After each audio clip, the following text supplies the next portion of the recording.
Según, por ejemplo, si eres un profesional, puedes usar una red social como una plataforma de despegue. ¿Por qué? Te hago el paralelo versus hace 10 o 20 años atrás. Vamos a suponer, yo, periodista, pateaba latas, no conseguía trabajo, etc. Pero era muy capaz.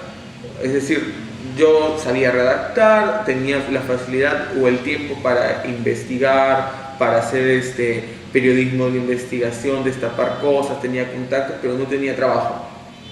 Bueno, entonces antes tenías que seguir buscando, ir a periódicos, presentar currículums, buscar en revistas, etc.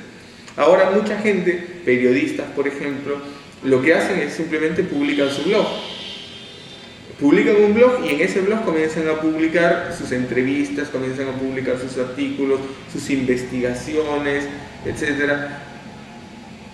Y lo interesante es que mientras que en un periódico tú tienes un tiraje que determina tu lectoría, en internet es tan grande o hay tanta gente usando internet que por ley de probabilidad alguien te va a tener que leer.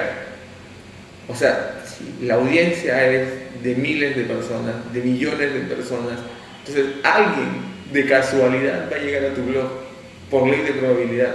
Pero no solo eso, si tú te dedicas formalmente a esto, usando mecanismos de promoción, etc., ¿no? Y lo difundes, entonces te puedes llegar a convertir, como ha ocurrido por ejemplo con Ockham, que es Marcos y Fuentes, por ejemplo, o el blogger Godoy desde el tercer piso, por ejemplo, o el Morsa, por ejemplo, gente que comenzó como alguien que le gusta escribir y gusta tener un blog y ahora muchas veces se convierten en autoridades en ciertos temas. Ahora, eso en lo profesional. En lo social conoces más gente, ubicas gente con los mismos intereses que tú, ubicas gente que normalmente te sería virtualmente imposible de encontrar en función a los intereses poco comunes que tienes. Por ejemplo, hay gente que gusta de ternos bien al estilo inglés de la época tal, por ejemplo. Si tú te das cuenta, usas una red social como Facebook, usas una red social como Yahoo Answers, por ejemplo, etc. Y vas a encontrar que al final siempre va a haber alguien con el mismo interés que tú. Entonces, que de repente vive en Nueva Zelanda, que quizá vive en Australia, pero con el cual la geografía no es ningún limitante para interactuar.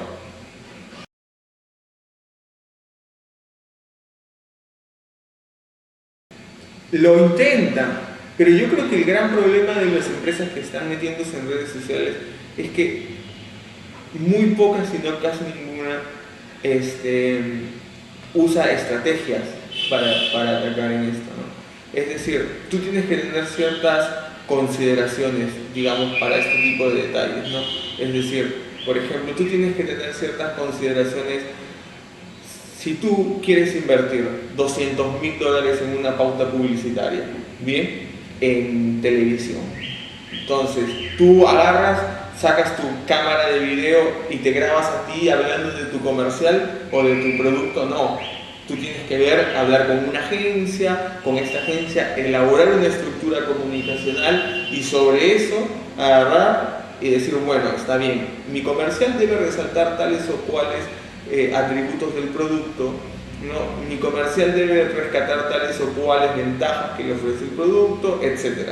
Y sobre eso sabes qué anunciar porque eso va a ser lo que va a traducirse en mayor efectividad de tu campaña. Pero sin embargo lo que hacen muchas empresas acá en el país, cuando comienzan a meterse en las redes sociales, se agarran y mandan al practicante a que comience a crearle una cuenta en Twitter, por ejemplo, a Donofrio, y que él se las arregle. Bueno, que no importa, que hable de la empresa, el punto. Pero lo que no se dan cuenta es el potencial que tienen las redes sociales y que si no hay una estrategia detrás, el daño que le pueden causar a tu marca es mucho mayor que el beneficio.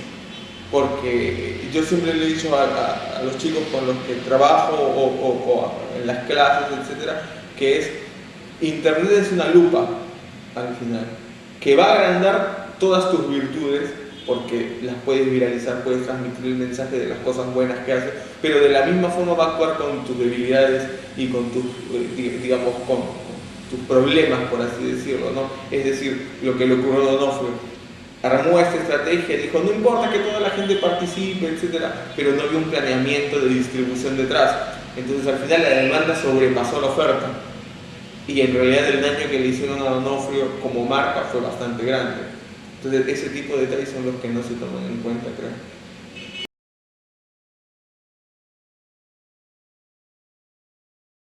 Es que las redes sociales es una forma más de comunicación. O sea, es decir, ahora nosotros estamos conversando y es un flujo de comunicación en el cual ustedes me están entrevistando, yo les estoy respondiendo, etc. Pero de la misma forma las redes sociales siguen siendo una forma de comunicación. Y es importante porque al final la tendencia es...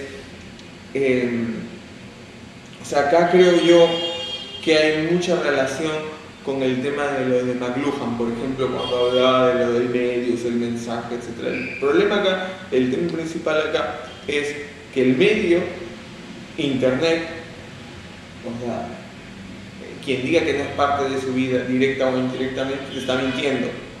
Porque directa o indirectamente te afecta, o directamente o indirectamente, mejor dicho, también tiene alguna relación contigo.